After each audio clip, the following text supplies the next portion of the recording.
survei itu. Dan saya ingat Pilkada Jakarta, kami tidak pernah nomor 1. Hasilnya? Bahkan seminggu sebelum Pilkada, kami ditempatkan nomor 3. Kami sudah terbiasa ditempatkan nomor 3 dan kami tetap optimis untuk bisa memenangkan dalam sebuah kompetisi.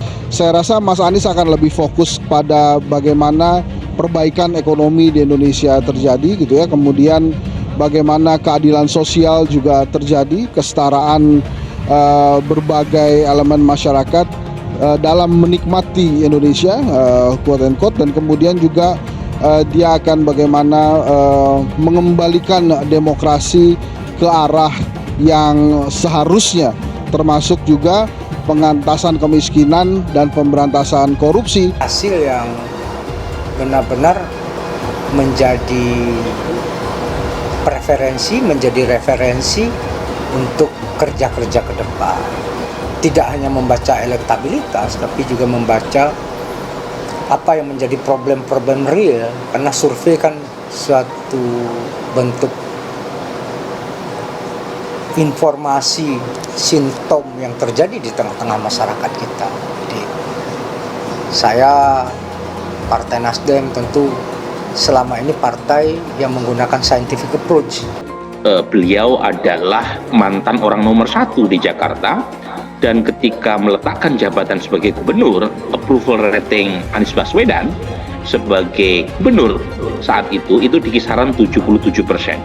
Itu data kami ya, ada beberapa lembaga, bukan hanya indikator, yang melakukan survei kepuasan publik di ujung masa jabatan Mas Anies, misalnya Lembaga Survei Indonesia, kemudian juga Populi, itu juga kisarannya 70-80%. Jadi itu yang menjelaskan ya mengapa Anies masih di hati warga Jakarta. Kami belum puas karena DKI ini harusnya kan menjadi basis utama Anies. Trennya juga belum begitu menggembirakan. Ini cambuk buat kami. Terima kasih Pak Burhan, ini sangat berarti hasil survei ini. Oleh karena itu kami akan terus bekerja lebih keras untuk DKI. Tim-tim kita terus turun, dan hari ini kami sudah mendaftarkan caleg kami baik untuk DKI maupun untuk DPRD. Kami berharap pada survei yang akan datang gambaran perolehan Anies itu lebih besar. Ya, tahun lalu elektabilitas Mas Anies 46% sebagai capres ya di DKI Jakarta, sekarang turun menjadi 42%. Jadi unggul, tetapi ada tren penurunan sedikit. Dan jangan lupa, karena ini adalah kandangnya Mas Anies, seharusnya keunggulannya harus lebih telak lagi. Karena bagaimanapun Mas Anies harus punya modal suara untuk melawan capres lain yang mungkin punya basis suara di wilayah masing-masing. Pilihan responden terhadap Anies pada dasarnya beyond popularitas dan elektabilitasnya. Apakah pilihan responden mewakili kepercayaan mereka terhadap kualitas dan profesionalitas Anies sebagai pemimpin yang mumpuni sebagaimana ditunjukkan melalui tentu reputasinya dalam memimpin DKI Jakarta. Keberhasilan Anies dalam membawa masyarakat DKI Jakarta yang tenang, yang damai, tidak gaduh ya, sehingga pemerintah Provinsi DKI Jakarta bisa membangun dengan seksama selama rentang waktu 2017 sampai 2022. Indikator pemilih Golkar, PKB, P3 dan PAN di Jakarta pilih Anies Capres. Survei indikator politik menunjukkan basis pemilih baca pres Anies Baswedan memang masih didominasi warga DKI Jakarta. Hampir pemilih mayoritas parpol di Jakarta ingin Anies jadi capres di 2024. Menurut teman survei, Anies banyak didukung oleh basis pemilih Golkar, PKB, PAN hingga P3 di Jakarta. Anies juga didukung pemilih Demokrat, PKS, Nasdem, PSI hingga Perindo di Jakarta. PDIP solid mendukung Ganjar, Gerindra relatif solid dukung Prabowo, tapi masih ada hampir sepertiga yang pilih Anies dan 16% pilih Ganjar. PKS jamaahnya solid sama keputusan elit PKS, 78% pilih Anies, tapi ada yang bocor ke Ganjar, kata Direktur Eksekutif Indikator Burhanuddin Muhtadi dalam paparan survei virtual Kamis 11 Mei. Demokrat mayoritas pilih Anies meski tak sesolid PKS. Nasdem juga solid, juga 61,7% memilih Anies. Pemilih Ganjar datang dari PKB, Golkar, ujar dia.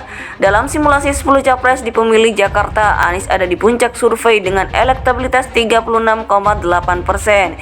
Ini diikuti Ganjar Pranowo 29,5% dan Prabowo Subianto 14,3%. Adapun mayoritas atau 78,8% pemilih PKS di Jakarta ingin Anies capres di 2024. Lainnya yakni 61,7% pemilih Golkar, 61,5% pemilih PAN, hingga 54,5% pemilih Demokrat. Masih ada kekuatan Anies, salah satunya di DKI Jakarta. Anies peringkat 1 disusul Ganjar lalu Pak Prabowo. Walau Prabowo positif di nasional, tapi di DKI cenderung tertinggal, ujar Burhan. Survei Indikator Politik Indonesia ini dilakukan pada periode Februari 2021 sampai Maret 2023 dengan sampel basis sebanyak 820 orang. Kemudian dilakukan oversample di dapil DKI 1 dan DKI 2 menjadi masing-masing 800 responden, sehingga total sampel yang dianalisis sebanyak 2060 responden. Responden adalah seluruh warga negara Indonesia di Provinsi DKI Jakarta yang punya hak pilih dalam pemilihan umum, yakni mereka yang sudah berumur 17 tahun atau lebih, atau sudah menikah ketika survei dilakukan dengan menggunakan metode multistage random sampling. Responden diwawancari dengan metode tatap muka dengan margin of error kurang lebih sekitar 3,5%. Pada tingkat kepercayaan 95%. Anies ada di puncak survei dengan elektabilitas 36,8%. Ini diikuti Ganjar Pranowo 29,5% dan Prabowo Subianto 14,3%.